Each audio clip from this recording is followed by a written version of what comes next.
Welcome to Heather Sells NYC with your host, Heather M. Cooper. Each episode is focused on helping people navigate through the intricacies of buying and selling real estate in New York City to get the greatest value. You can find this show on all the major platforms, including YouTube, LinkedIn, Apple Podcasts, Spotify, and on our website, heathersellsnyc.com. Now here's the host of Heather Sells NYC, Heather M. Cooper. Good morning. Good morning, Tina. How are you today? I'm good. Good morning. Thanks for having me.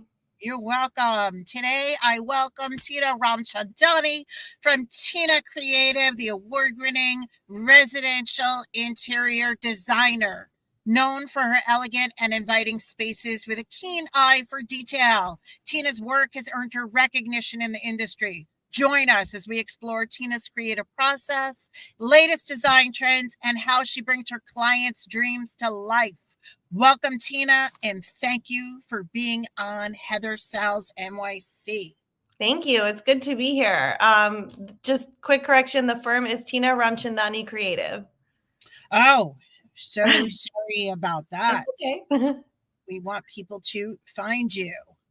So just a little, I wanted to give our listeners a little background. How did you start with interior design? When did you know that you had a love for designing? Was it when you were little? I knew pretty early on, not when I was little, but I went to design school and I got my bachelor's in interior design. So when I went off to college, I wasn't sure what I wanted to do. I explored a few things and I landed on interior design through, trial and error, researching careers and lifestyles and what I wanted to do. And I one day walked into a hotel and I fell in love with the way the space made me feel. And I decided that I wanted to be a designer. And so I went to school for it. I love that. Yeah. How that you walked into a hotel. Did the space just light you up? And what hotel? It was a hotel in India. It was so many years ago. I'm not even going to name it. If you go there today, I haven't been back. I don't think it's the same vibe. But I walked in and it was lit well, puddles of light everywhere. It was designed well spatially. You could see seating after seating leading to a glass wall overlooking the ocean. And there was a scent in the air. It touched all of our senses. And there was just something really special about it. And whatever that feeling was, I wanted to capture that feeling in my life. So I figured out that was becoming an interior designer. I love that. I really love that. So what you do in your work is that you capture that feeling for all of your clients. Yeah. We try to create a special emotion. I always ask my clients, what do you want to feel when you walk into the space? Because that's really what led me here. So I ask them, do you want to feel happy? Do you want to feel excited? Do you want to feel serene? What is it that you want? And we will achieve that through this process. Yeah, that is amazing. I love that. How do you want to feel? Because everybody wants to feel relaxed when you go into their home, right? Especially here in New York City. We do homes all over the country, and I think the emotion does change, but this is a very busy place to live, and a lot happens when you walk out your front door. So coming home, most of our clients really want a sanctuary where they can kind of be in their little cocoon with their friends and family and feel safe. Right. Absolutely. I mean, New York City, everyone wants to come home and relax. I believe. And for you to enable clients to have that, really have that feeling is amazing. Yeah, I'm really lucky that I get to do this. It's a great career. It worked out well. Yeah, absolutely.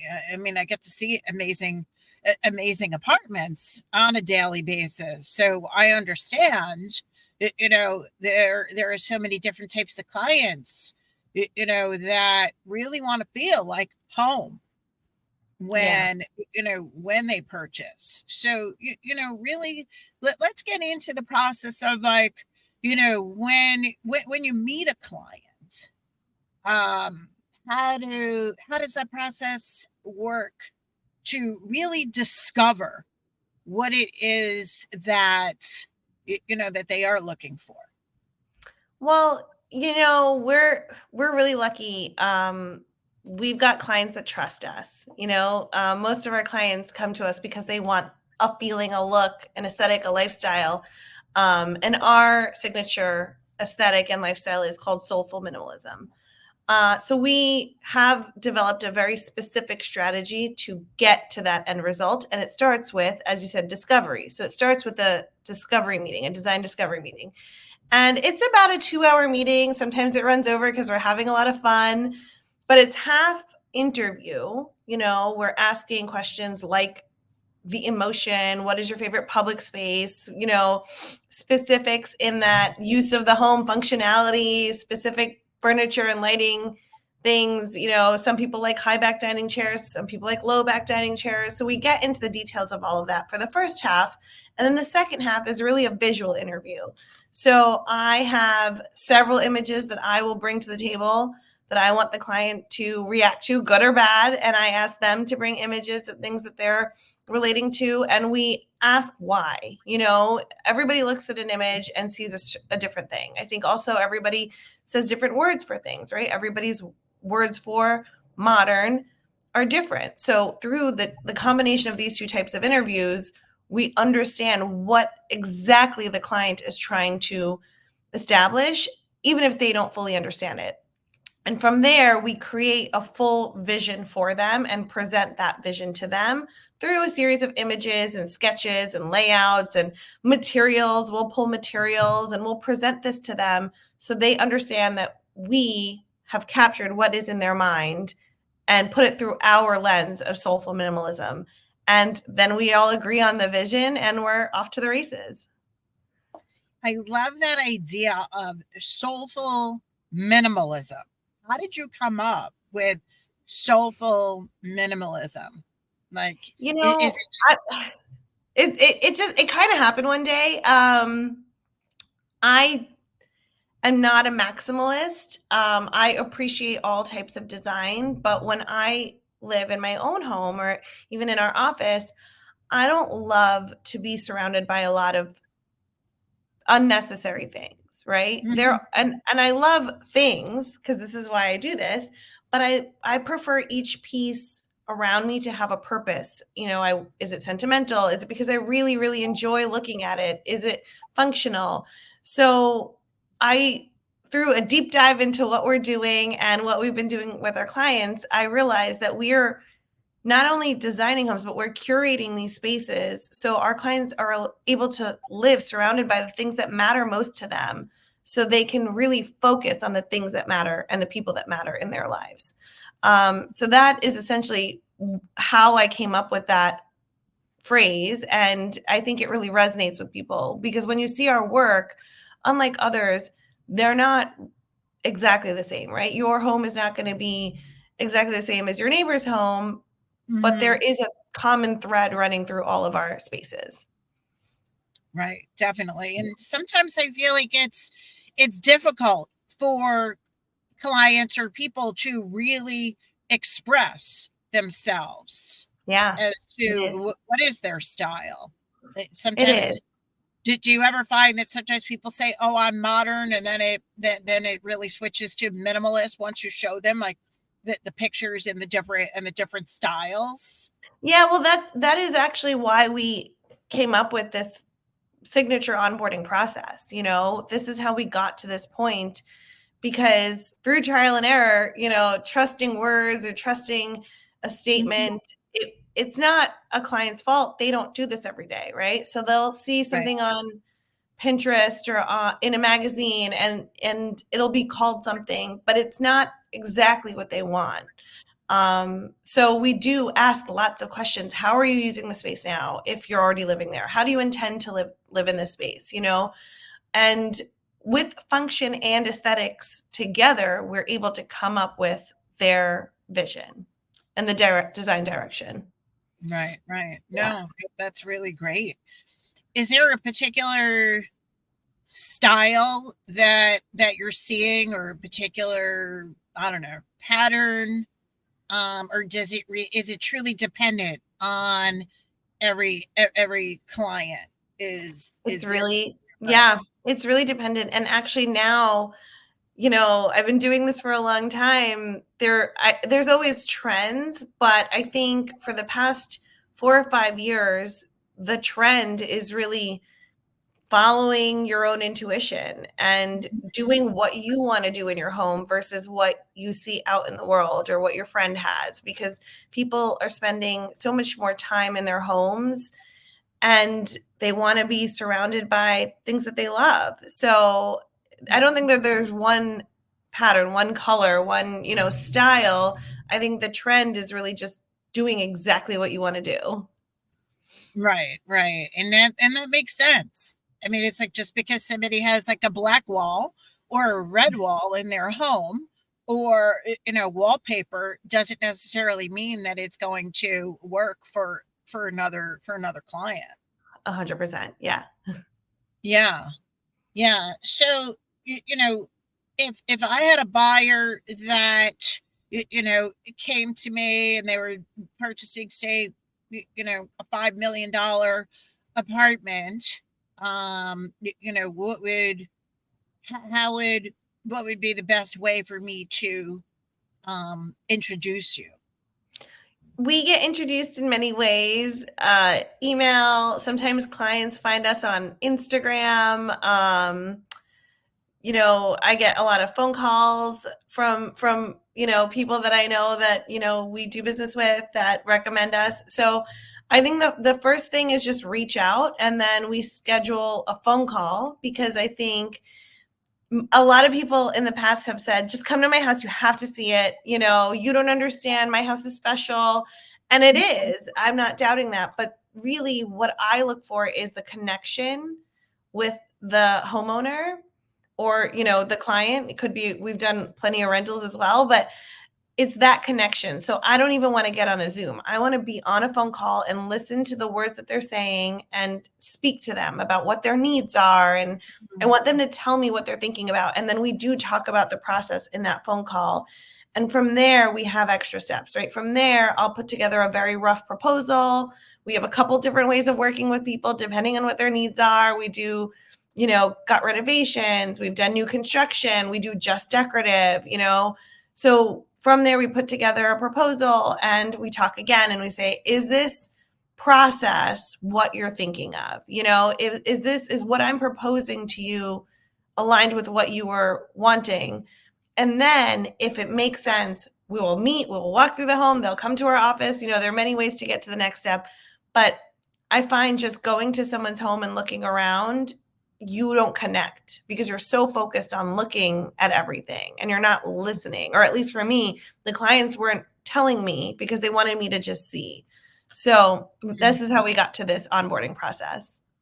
Right. That's so interesting. Like, I hear you saying, like, we have to connect, and how connection is such an important part of the process, because I can see, I mean, in real estate, I have to connect with my clients too. And it's the same thing working that I'm hearing from you. It Is is. that, really making the connection. And it's the same thing. You want to see the space. And when I go in to visit a seller, I want to see the space too. And the seller is super excited about showing it to me. But at the same token, we have to connect with buyers and sellers. So, it is a very similar. And it's a very personal process, right?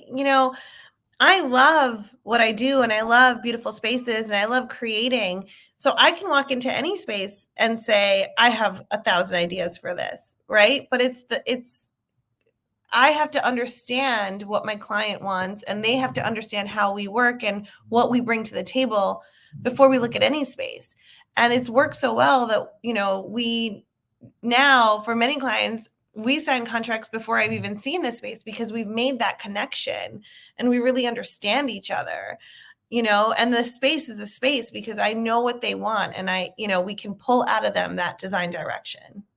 Right. It just sounds like that once you connect, Yeah. then you can really understand the client 100%. and their needs. Yeah. And as a designer, like when you come to the end of the process, like how much joy does it bring you when a client just lights up when they see the finished product? I mean, that's really this is why we're doing it, right? I love creating spaces and I feel that in a very small way, we're helping improve their lives. We're changing their lives. I know that sounds, I don't know, maybe sometimes a little silly to people, but what we do really does improve their day to day, So I'm so grateful that they select us because there are so many talented people, in this world and in New York City. So I'm so grateful that, they want us to be a part of their journey. And so when we are able to give them that beautiful, completed, functional home, and I see their happiness as much as they understand my happiness to have done this with them, that's the reward. It's just so wonderful. Right. Now I can see how rewarding it is. I mean, and how many homes that, and how many people that you made a difference in their lives. Yeah. It's just amazing. And how do you approach a home holistically? Like, I think it's in that initial phases, right? Because we really understand every part of what they're looking for. I find that, we've done things for clients where we'll only do part of a home or part of a room, or we'll phase it. I want to, if we're going to phase it, I want to know what our big picture goal is, right? Because I don't want to do a room here that doesn't relate to a room there. And then you're walking through the house and it feels really disconnected and discombobulated, So we're at the point now where we're taking on full projects only. We have a smaller service for people that just want a room. It's a very small service. And we only take a few of those on a year. But for the majority of clients, they want to feel that big difference, So we really get into the weeds about what is it that is going to make this home feel cohesive. And because we establish that direction right at the start, everything we do leads back to that direction. So if something comes up in a month, 2 months, 6 months, and it's not a good fit, we have something to come back to and say, this isn't where we started. So are we changing the direction, or was this just something that we found that is nice that we love? We're going to have to use it somewhere else.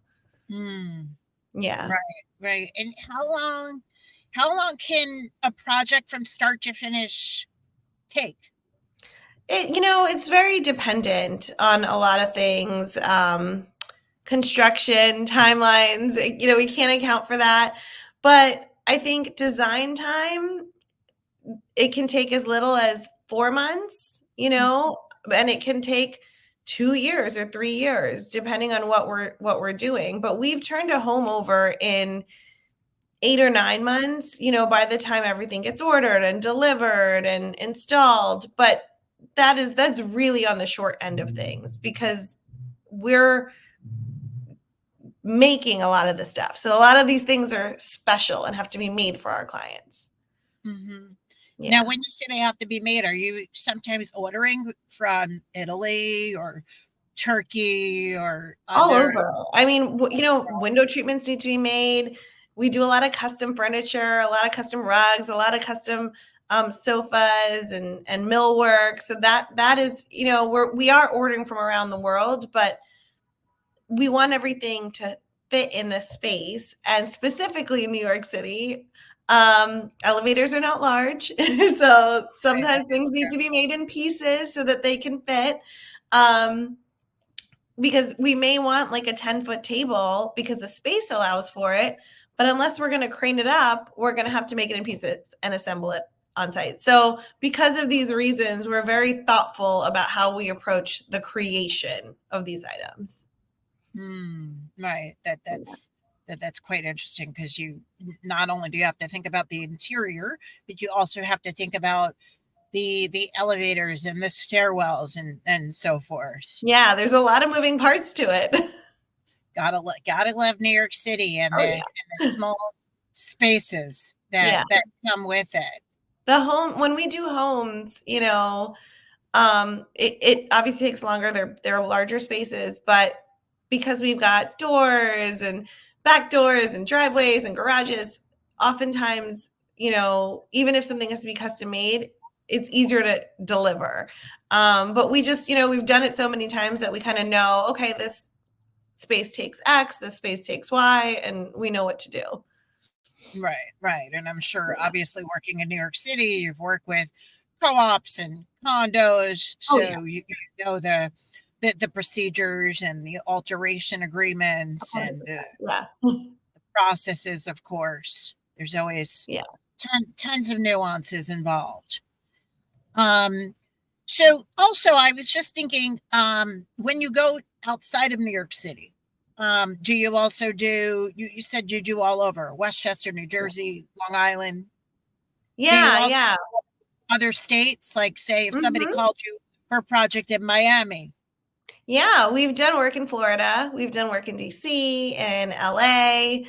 So if it's the right client and we connect and we understand each other and it's a good fit, we will, travel to the place. And we have another system for that. We've come up with a few different ways to make that work. And, whether it's us flying in often or boots on the ground, because in many of these cities, we have colleagues that can go check on projects for us or things like that. We've come up with different interesting ways to make these projects work. And they're always wonderful. We're really so happy when they're done.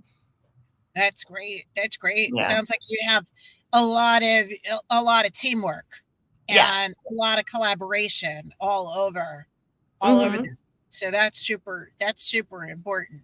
And then I was just thinking, when you also design these houses, do any clients ever ask you to design like the outdoor spaces? Maybe they have backyards or pools. Yeah. I mean, I don't have a green thumb, so I can't keep plants alive, but we've worked alongside many landscapers and landscape architects.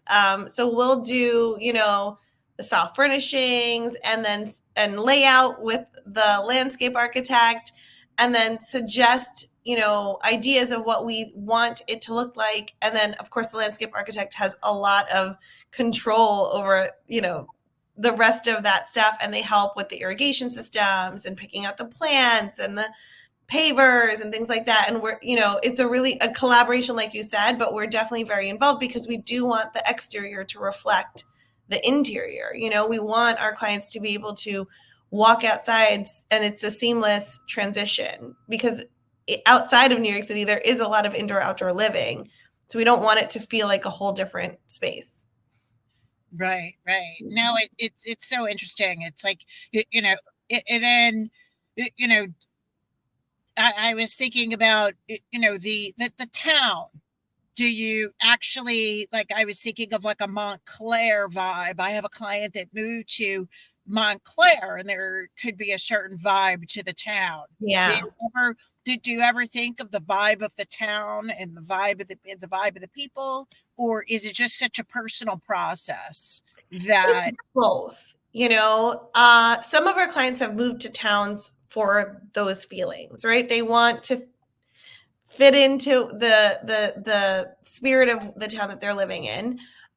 So we design accordingly. I've also had other clients that say, we're living here, but in the exterior, we want it to reflect the neighbors because we don't want to feel different, but from the front side, but the backyard and the interior, we want it to feel like us, So it is very personal. We've done it both ways, and I do enjoy both of those things. So it really depends on where the house is, what's going on, and also how much time we have, how creative we're allowed to be.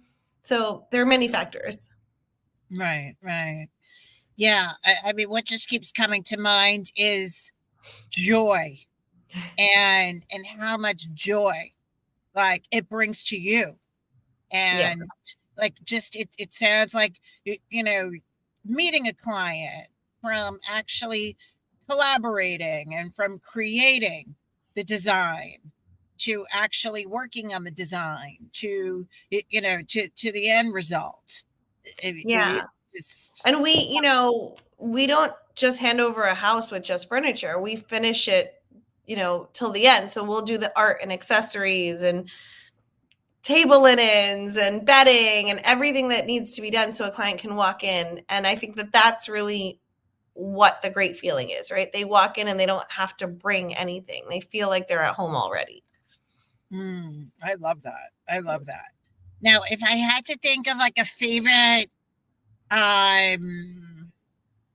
furniture, Oh, or a favorite kind of wallpaper, or do you have anything it's so that hard. I that love is so that many things.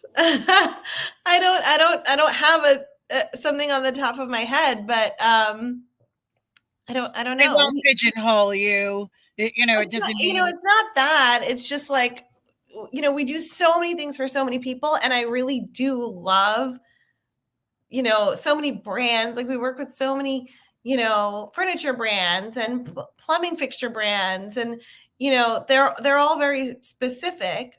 But I think a lot of our work is also custom. So I wouldn't say I have a brand that I like, but I think it's our overall look. I personally, in my home and in our office, we have a lot of neutrals, but that's also because I'm looking at other people's color and pattern all day. So that when I get home, I want to be in a very serene, neutral environment. But yeah, there's no brand. right. Yeah. So is neutral like a white or like a light gray or a Yeah, or cream like color? creams. Yeah. Yeah. Whites, creams. But that's we just finished an apartment in Nomad, and it was all shades of purples and eggplants. And it was stunning, and it was still very serene. And then we are currently finishing up another apartment on the Upper East Side, and the entrance is filled with blues and rusts and really rich tones. So we do a lot of color as well. It's just when I get home at the end of the day, I need to maybe be a little colorless. I Yeah. understand. I understand. Yeah. It sounds like color definitely could exude a certain feeling Yeah. to people, whether it be happiness, excitement. I love the eggplant. Oh yeah. We haven't photographed it yet, but I'll share it once we do. Oh, I can't wait to see it. I Yeah. can't wait. So, Tina, thank you for coming. I really appreciate all of your insight. It's really been a pleasure. So, tell me, how can the listeners get in touch with you? Okay. So, well, one, I've had a great time. So thank you for having me. On Instagram, it's my name. It's at Tina Ramchandani. Our website is tinaramchandani.com. And I think, that's where we are. I guess we're on Twitter, but we don't really use it. So Instagram and our website would probably be the best way. And our admin email is letstalk@tinaramchandani.com. Great. Yeah. Great. Well, I'm sure that there will be many people that are curious about you and curious about your designs. So I hope to hear from them. All right. Well, hopefully many people will reach out. Thank you so much for coming. I really appreciate it. Thank you. All right. You've been tuning into Heather Sells NYC with your host, Heather M. Cooper. You can find more episodes on all the major platforms, including YouTube, LinkedIn, Apple Podcasts, Spotify, and on our website, heathersellsnyc.com. Thank you for your positive reviews, comments, questions, and for sharing this show with others.